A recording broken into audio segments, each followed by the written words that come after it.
ఇచ్ఛ, ఆశ, ఆపేక్ష, ఆకాంక్ష వీటి ఆలంబనతోనే మానవ జీవితం కొనసాగుతుంటుంది కాదా? ఎవరైనా మిమ్మల్ని ప్రశ్నించారనుకోండి, మీరెవరు అని. దానికి మీ సమాధానం ఎలా ఉంటుంది? మీరే ఆలోచించండి.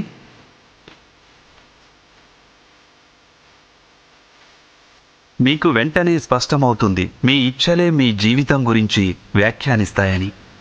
ఆశించింది పొందాక లభించే సఫలత లేదా దానిని కోల్పోయాక మిగిలే విఫలత, ఇదే మీ అస్తిత్వం.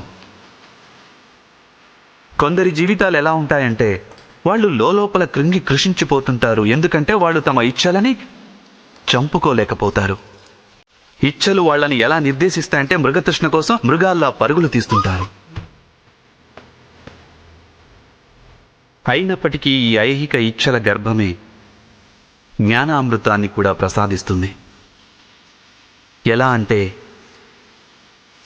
ఇచ్ఛలు అసంపూర్ణంగా ఉన్నా, నెరవేరకున్నా, అప్పుడు అక్కడి నుంచే జ్ఞానకిరణాలు ఉత్పన్నమవుతాయి మానవుల అంతరాత్మలో.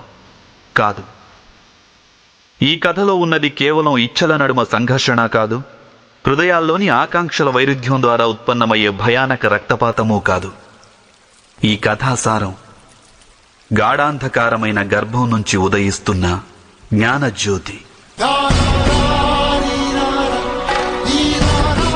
నేను వసుదేవ సుతుడను. మీ అందరినీ ఈ జ్ఞానదర్శన యాత్రకి ఆహ్వానిస్తున్నాను. ఇందులో జీవన మర్మం తెలుస్తుంది, మానవ ధర్మమేమిటో తెలుస్తుంది, బురదలో నుంచి లేచి కమలమై వికసించే మార్గం తెలుస్తుంది. ఇక ఈ యాత్ర పేరు మహాభారతం.